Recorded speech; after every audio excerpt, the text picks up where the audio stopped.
Jawa Bos, bertemu lagi sama Juanda dalam edisi Kaleidoskop 2024. Kali ini kita akan bahas soal ekonomi. Nah, Ya. mungkin kita juga proyeksinya nih soal Ya. ekonomi 2025 bakal gimana. Pasti banyak masyarakat yang bertanya-tanya bagaimana sih 2025 akan baik-baik aja nggak sih? Mungkin prediksinya di 2005 itu akan baik-baik aja atau tidak baik-baik aja, apalagi ditambah dengan PPN 12%, seberapa jauh sih dampaknya terhadap Batam sendiri. Sebenarnya seperti yang kita ketahui, Batam itu kan zero pajak, nol pajak karena daerah FTZ. Tapi tentu ada beberapa hal yang berdampak mungkin yang tidak mungkin dirasakan oleh masyarakat itu. Betul. Itu dia Bang. Kira-kira apa? Mungkin kita bahas sedikit dulu soal masalah upah ya.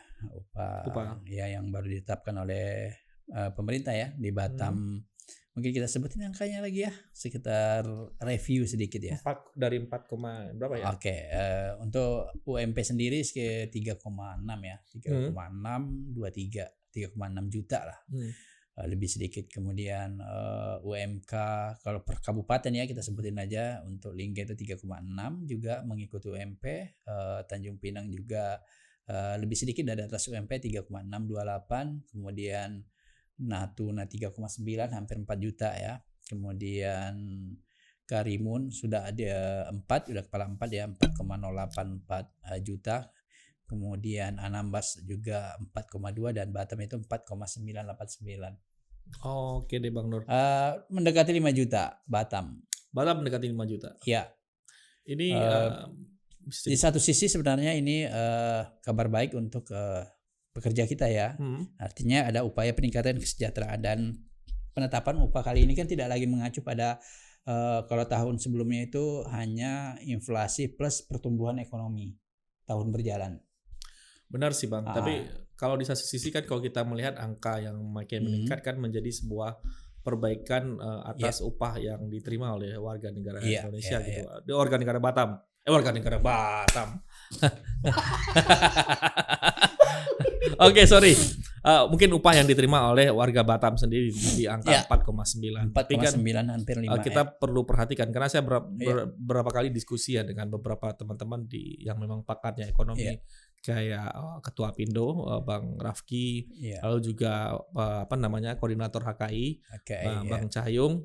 Nah, itu dia juga menyebutkan sebenarnya tidak menjamin sih menjadi kelayakan apakah itu pekerja akan layak. Nah, problemnya adalah jika upah naik menjadi 4,9, masalahnya adalah harga bahan pokok jauh lebih tinggi ya dibandingkan. Nah, ini yang jadi masalah sebenarnya. Itu problem. Karena ada beberapa item lagi yang akan naik itu Bang, yang ngikut kos-kosan, harga rumah, segala macam itu akan ngikut semua. Nah, bahkan belum diketok sudah naik duluan. Sudah naik. Nah, itu yang menjadi problem sehingga upah 4,9 itu tidak mencukupi dengan untuk kebutuhan hidup di 2025 kadang-kadang. Itu yang menjadi problem. Nah, mereka bilang harusnya kan bisa ada kayak semacam barrier kalau memang upah naiknya, kalau memang upah tetap diperhatikan, tetap stuck di 4,6 kemarin. Tapi harga bahan pokoknya dikendalikan. Gitu ya. Dan itu di beberapa negara sudah ini, seperti di Jepang tuh kalau orang nyebutnya gaji memang nggak pernah naik, maksudnya jarang naik gitu dengan angka yang fantastis, tapi semua harga-harga terkendali gitu. Jadi dengan gaji seperti itu masyarakat sudah bisa kita masih ingat harga telur masih 1.000 Bang. Iya. Sekitar 2 atau 3 4 tahun yang lalu harga telur masih 1.000, sekarang sudah 2.000. Nah, itu pun gejolak, kadang-kadang 2.100, 1.200 itu gejolaknya luar besar. Karena katanya itu yang disebut tadi upah naik tidak seberapa, tapi harga-harga sudah naik tinggi gitu loh. Nah, itu di satu sisi Jawa, tapi ada problem juga yang disuarakan oleh pengusaha ya dengan sistem regulasi yang baru, penetapan upah 6,5% yang tidak lagi mengacu pada ketentuan yang lama. Ini membuat pengusaha di Batam, khususnya di Batam ya karena mereka banyak industri yang proyeknya luar negeri, proyeknya jangka panjang. Nah, ini yang tidak memberikan kepastian hukum. Mereka kan bertanya-tanya lagi, tahun depan berapa lagi ya kalau yang ditetapkan seperti itu dengan regulasi yang baru tadi ya. Tapi kalau dulu berdasarkan dengan inflasi plus pertumbuhan ekonomi tahun berjalan itu sudah bisa diprediksi. Misalnya tahun berikutnya paling naiknya sekitar ini. Sehingga ketika mereka mendapat proyek jangka panjang, mereka sudah bisa mengkalkulasi berapa keuntungan, berapa kebutuhan tenaga kerjanya dan lain sebagainya. Ini lebih memberi kepastian hukum. Ini diungkapkan oleh Ketua Apindo Kepri ya, Bang Stanley ya. Kalau dengan sistem yang lama itu benar-benar pengusaha itu punya gambaran yang jangka panjang, sehingga untuk kontrak proyek yang jangka panjang juga itu akan mudah dihitung, mudah ditentukan segala macam kebutuhannya, termasuk kebutuhan tenaga kerjanya dan teknologinya gitu. Karena memang Bang, bagi pengusaha kenaikan upah itu kalau kita ngelihat kadang-kadang kan naik upahnya kan cuma 300.000. Iya, kalau 300 kali sekian ribu karyawan. Kalau misalnya kayak beberapa perusahaan yang sampai 4.000, 5.000, berapa beban yang harus mereka tanggung gitu. Betul. Nah, kan balik lagi, memang kenaikan upah adalah kado manisnya Pak Presiden Prabowo ya, dan itu janjinya untuk pekerja. Tapi balik lagi kan, ini efeknya itu menjadi efek multi efek Bang, karena kenaikan upah pasti akan memicu hal-hal lainnya. Nah, kemarin saya wawancara dengan Rafki, itu ditakutkan bahwa akan membuat investor agak berpikir, investor baru ya ini Bang, agak berpikir untuk masuk ke Batam. Karena apalagi kalau kita ngelihat tuh Vietnam itu memberlakukan penurunan PPN dari menjadi 8% Bang, dari 10% menjadi 8%. Malah turun gitu ya. Turun ya PPN-nya. Meskipun memang kita di Batam tidak menerapkan adanya PPN 12% itu. Tapi tetap aja itu menjadi sebuah angin segar yang membuat pengusaha bisa berpaling ke Vietnam. Karena kita ketahui upah Vietnam itu di kisaran 3 jutaan Bang. 3,2 sampai 3,8 masih rendah dan terbilang beberapa banyak lagi kebijakan fiskal, kebijakan yang kayak tax membebaskannya, misalnya lahannya tax holiday dan macamnya itu cukup membuat pengusaha tertarik, beberapa investor tertarik untuk ke Vietnam. Karena kita ketahui beberapa yang gede-gede itu Bang ke Vietnam semua itu Bang, beberapa gitu. Si Rafki pernah bilang beberapa investor gede yang awalnya ancang-ancang ke sana sini Indonesia, tapi akhirnya berlabuh ke Vietnam. Tantangan Batam itu tidak hanya soal Vietnam, tapi juga SEZ Bang. SEZ-nya Singapura dan Malaysia-nya itu Malaysia yang terbaru ya. Terbaru itu juga tantangan itu tawarannya luar biasa. Nah, ini menjadi PR yang mungkin bagi kepala BP ataupun pemerintah pusat untuk bagaimana membuat Batam bisa lebih menarik untuk menjadi kompetitif untuk menjadi investor Bang. Untuk investor ya. Dan ada satu lagi mungkin jadi problemnya adalah mungkin bukan hanya satu. Ada banyak sih sebenarnya problemnya Bang. Dan yang paling penting juga Jo, walaupun Batam itu berstatus sebagai kawasan FTZ plus KEK ya di beberapa titik, tapi lambat laun kan kebijakan pemerintah pusat untuk beberapa hal yang sebelumnya memang benar-benar bebas pajak itu sekarang pelan-pelan ada pajaknya gitu loh. Bahkan udah ancang-ancang nih untuk yang kendaraan kan ada namanya pajak tambahan ya sekitar 60%, bayangin lah. Kalau itu terkait misalnya kebutuhan untuk produksi juga itu kan efeknya ke sana juga. Jadi sebenarnya mungkin satu sisi nampaknya bebas pajak, tapi banyak hal-hal yang sudah dikenakan pajak yang pada gilirannya nanti juga akan menambah cost ataupun biaya produksi dari industri maupun jenis usaha lainnya gitu Jo. Nah, sebenarnya dengan pembebasan pajak FTZ sebenarnya bisa menarik investor untuk datang ke Batam Bang. Itu sebuah sebuah insentif yang luar biasa terhadap pengusaha investor untuk datang. Tapi problemnya adalah ini problem lain yang mungkin diungkapkan oleh Cahyung ya, koordinator HKI, Himpunan Kawasan Industri mengatakan bahwa masih banyak izin yang tumpang tindih.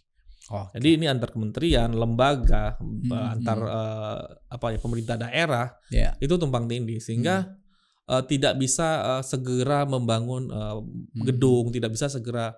Itu paling banyak tuh katanya dia itu di KLAK juga ada beberapa itu yang izin yang masih tumpang tindih sehingga pembangunan gedung tidak bisa secepat. Izin lingkungan ya yang paling banyak. Nah, itu menjadi problem ya Bang. Salah satunya gitu kayak penerbitan KKPR, persetujuan lingkungan, pengurusan AMDAL, PBG itu persetujuan bangunan gedung, SLF sertifikat layak fungsi, dan itu menjadi salah satu problem. Dan kita mengatakan bahwa hal ini membuat Batam kehilangan momentumnya gitu untuk merebut beberapa, mungkin kita lihat perang dagang Cina Amerika itu sebenarnya harusnya menjadi momentumnya Batam. Harusnya Batam bisa mengambil peran sebagai daerah investor baru, investasi baru. Nah, tapi itu membuat orang bertanya-tanya. Dia kitanya ada berapa investor datang, tapi pas lihat-lihat kiri kanan kepastian hukum yang kurang, lalu ada mungkin WMK juga menjadi penyebabnya. Ya termasuk ini kan, karena dengan pola baru penentuan UMK juga menjadi problem sih bagi mereka. Bagi mereka. Karena khawatir nanti, kalau tahun ini 6,5%, tahun depan berapa kan, ini masih nggak bisa diprediksi lagi kan. Ya, gitu. Rafki juga bilang sih Bang bahwa perizinannya masih tarik ulur lah Bang antara Batam dan pusat dalam beberapa lembaga-lembaga lainnya, sehingga bagi yang orang luar itu bikin pusing sih sebenarnya, meskipun ada single sub itulah atau kalau di sini mall pelayanan publik ya, online single submission OSS, jadi lupa saya.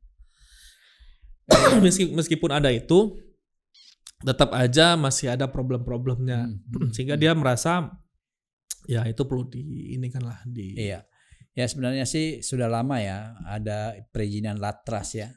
LATRAS, kemudian perizinan yang lain-lainnya juga.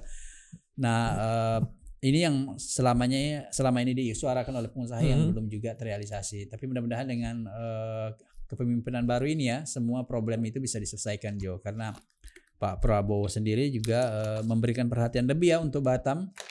Bahkan dari sisi politik kan yang terpilih di Batam juga maupun yang di Kepri itu adalah orang, bisa dikatakan orang lingkarannya Pak Prabowo ya, yang satu garis dengan partai politiknya. Jadi tentulah dia kita harapkan bisa memberikan sesuatu yang berbeda dari sebelumnya, baik semacam insentif maupun pajak-pajak yang lainnya, sehingga benar-benar Batam menjadi kompetitif ya. Ya, semoga ya Bang. Semoga, karena mungkin perbincangan secara politiknya lebih enak ya Bang ya. Karena ini Gerindra ya, karena yang wakilnya Batam itu Gerindra wakilnya Kepri Gerindra, pemimpinnya Gerindra, sehingga sama-sama di satu koalisi yang sama, sehingga pembicaraan atas hal-hal yang menjadi problem itu lebih baik lagi mungkin. Dan ini sebenarnya Pak memudahkan juga pengusaha ya, maksudnya apa yang menjadi keluhan pengusaha itu setidaknya bisa cepat sampai ke pusat dan bisa dicarikan solusinya. Ya itu harapan dari pengusaha gitu sih Bang. Bisa. Dan itu juga janji politik dari wakil-wakil Gerindra ya yang sekarang duduk di provinsi maupun di Kota Batam, bahwa mereka akan menjadi jembatan terhadap persoalan-persoalan di Batam gitu loh, yang bisa diselesaikan dengan cepat. Ya kita berharap bisa jalur tol istilah mereka kan gitu. Benar, kita berharap mungkin dari pengusaha sendiri kayak Rafki pernah ngomong, kita berharap jangan ada lagi investor-investor besar sekelas Samsung, Apple, Nvidia itu lepas lagi dari genggaman gitu kan. Misalnya sudah mau masuk lewat gitu kan. Jadi yang paling penting juga Ju ya, yang selama ini juga banyak dikeluhkan oleh pengusaha, sebenarnya banyaknya biaya-biaya siluman gitu loh. Nah itu dia agak berat saya jawabnya. Nah ini sudah saatnya ya nggak ada seperti itu lagi. Emang kan masih ada siluman buaya ya? Buaya putih, siluman buaya putih, siluman buaya hitam gitu. Ya salah satu keluhan dari salah satu pengusaha properti lah ya. Kenapa rumah terlalu mahal, harusnya harga sekian, rupanya banyak biaya inilah, biaya itulah yang akhirnya masuk ke kos produksi yang akhirnya dibebankan. Ada ceceran-cecerannya ya. Nah, itu contoh kecil. Ini berat ini. Iya. Kalau saya kira di bahas ekonomi tapi ada bahas itu aja. harusnya kalau investornya bawa uang banyak ya karpet merah gitu loh. Karpet merah sih harusnya. Tapi kan, dengan catatan ya tidak investornya itu tidak untuk merusak lingkungan gitu ya. Benar, tapi kan Bang kita pasti akan ketahui bahwa dengan masuknya investor, Batam ini kan tidak kayak daerah lainnya Bang. Kita bisa ngelihat saat Covid mungkin daerah kayak Padang, Bengkulu, ekonominya baik-baik aja.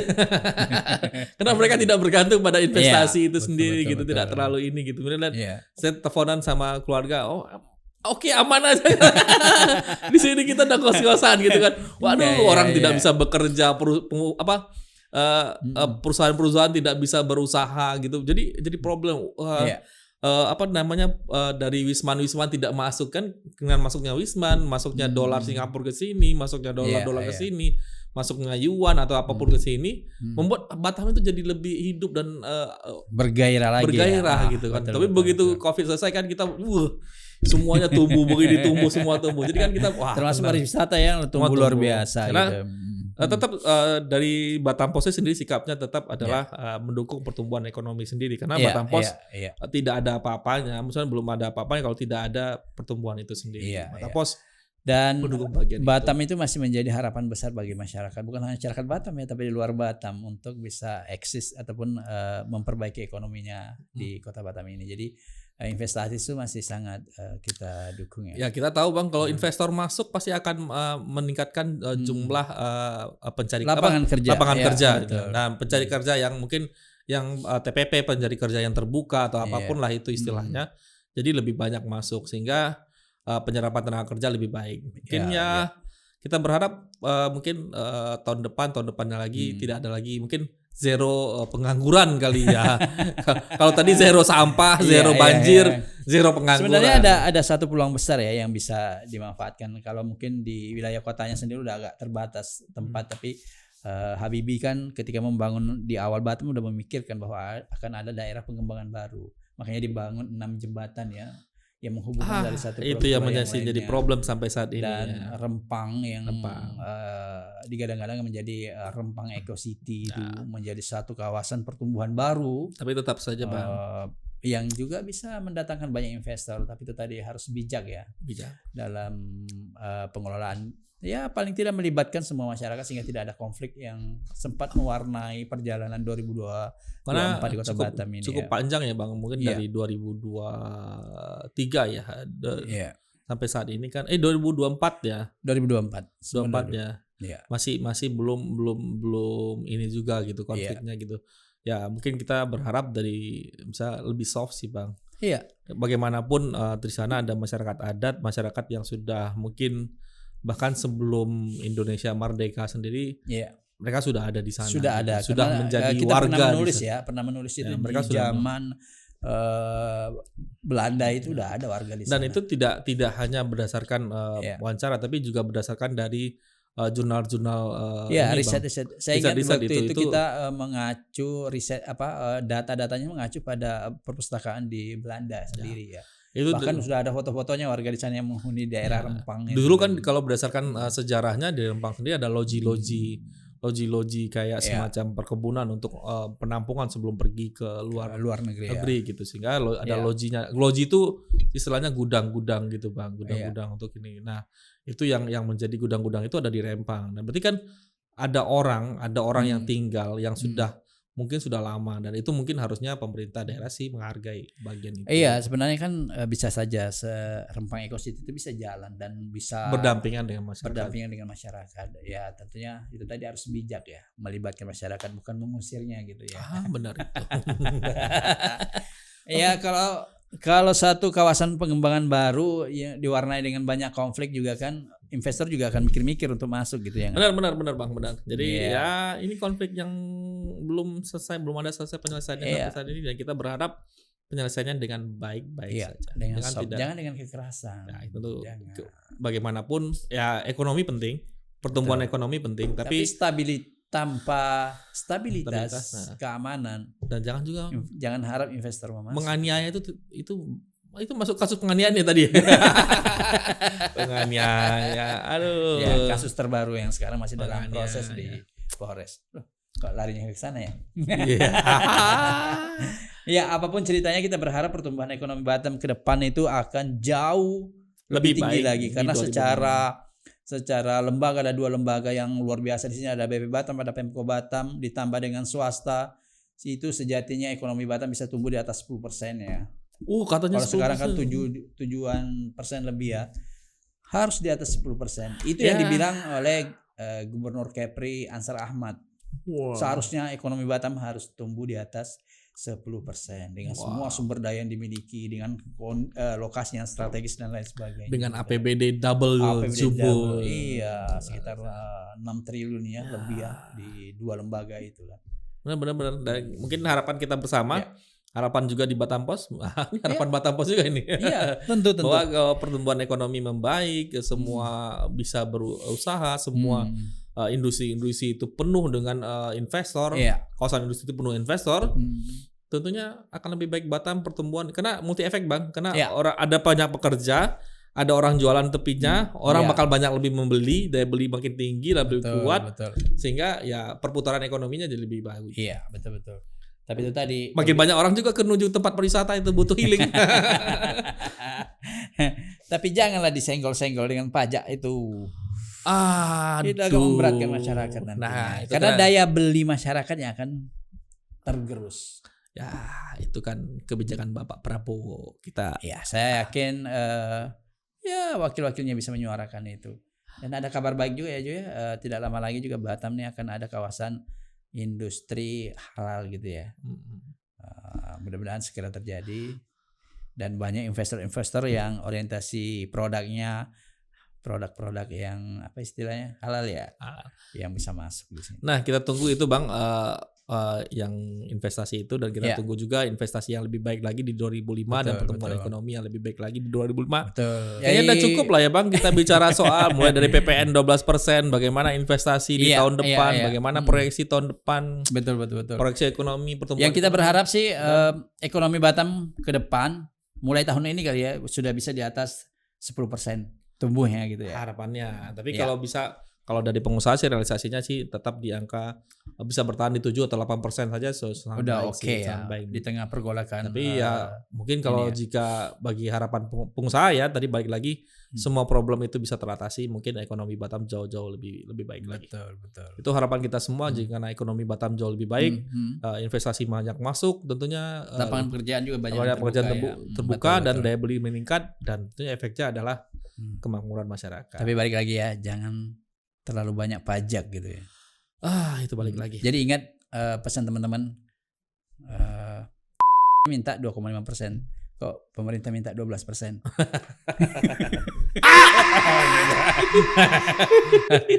Itu digitin hari nanti dibikin editin. Oke deh Bang, nanti kemana-mana nih obrolan nih, kita akhiri saja nih. Ya harapan kita, doa kita bersama supaya ekonomi semakin baik ya Jo ya. Dan masyarakat kita semakin sejahtera. Amin. Sebagaimana yang diinginkan oleh presiden dan diimpikan oleh presiden kita yang baru kan. Dan impian kita semua gitu ya. Impian kita semua. Mungkin Indonesia lebih sejahtera, lebih baik lagi. Betul. Indonesia Emas 2045. Fiska Juanda pamit undur diri. Benar, pamit juga. Bye. Dadah.